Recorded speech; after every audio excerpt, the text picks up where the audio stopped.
Mr. Chairman, members of the committee. My name is Catherine Engelbrecht, and I'm the chairwoman of True the Vote, a nonprofit election integrity organization, the founder of King Street Patriots, a citizen-led liberty group, and president of Engelbrecht Manufacturing. Thank you for this opportunity to share my story with you today, though at the outset, it must be said that it is a story with a central theme that is shared by countless thousands of other Americans who have not yet been heard from, though I pray that they will be.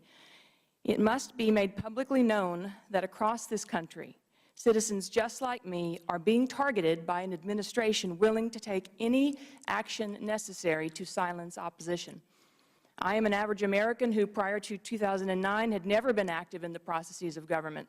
But after volunteering to work in the polls in Texas in the 2009 elections, I saw fundamental procedural problems that I felt couldn't go unaddressed. So I started True the Vote, an organization that grew into a national movement to ensure that every American voter has an opportunity to participate in elections that are free and fair. My life before I got involved and spoke out for good government stands in stark contrast to the life I now lead. As a wife, a mother, a small businesswoman working with my husband, raising our children and participating in my church and PTA, the government collected my taxes and left me and my family in peace. But once I helped found True the Vote and King Street Patriots, I found myself a target of this federal government.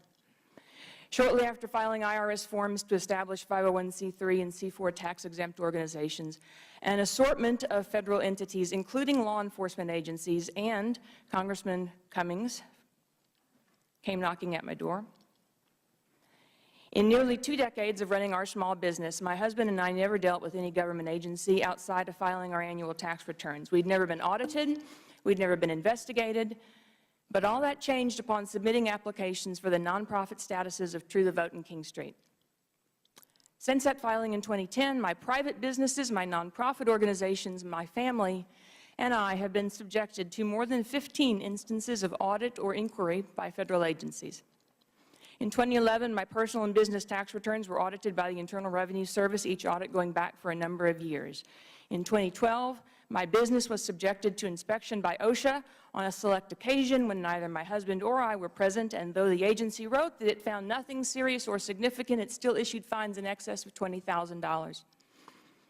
In 2012 and again in 2013, the Bureau of Alcohol, Tobacco, and Firearms conducted comprehensive audits at my place of business, and beginning in 2010, the FBI contacted my nonprofit organization on 6 separate occasions wanting to call through membership manifests in conjunction with domestic terrorism cases. They eventually dropped all matters and have now redacted nearly all my files. All of these incursions into my affairs began after filing applications for tax exemption. There is no other remarkable event.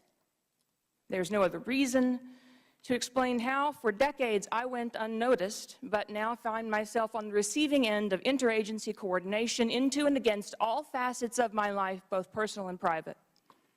Bear in mind, distinguished ladies and gentlemen of this subcommittee, these events were occurring while the IRS was subjecting me to multiple rounds of abusive inquiries with requests to provide every Facebook and Twitter I'd ever posted, questions about my political aspirations, and demands to know the names of groups that I'd spoken with, the content of what I'd said, and everywhere I intended to speak in the coming year.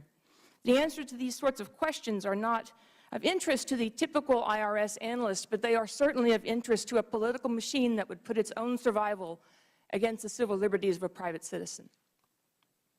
This government attacked me because of my political beliefs, but I refuse to be cast as a victim. Not to the IRS, not to the FBI, not to OSHA, not to the Bureau of Alcohol, Tobacco, and Firearms, or to any other government agency. I am not a victim, because a victim has no options. I do have options, and I intend to use them to the fullest extent of my capabilities.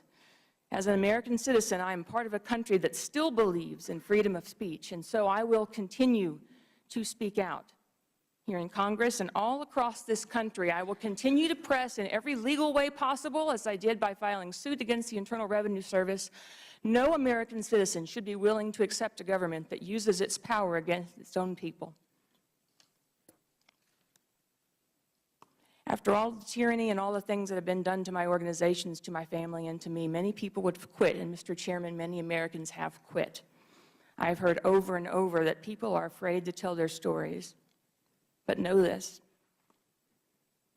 my experience at the hands of this government in the last 5 years have made me more determined ever than before to stand before you and to all of America and say that I will not retreat, I will not surrender, I will not be intimidated, and I will not ask for permission to exercise my constitutional rights.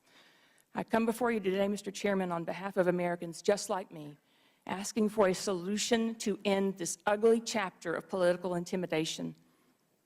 There was a time when people of goodwill were encouraged to participate in the processes of government, not targeted because of it. I applaud your request of the Internal Revenue Service to withdraw a proposed regulation limiting political speech by nonprofit organizations. That action should be taken quickly and without fail, because if it is not, it will effectively codify into law the very thing that brings me here today. If those regulations pass, nonprofit organizations across the country will be destroyed. No American, regardless of their political affiliation, should support the silencing of political speech.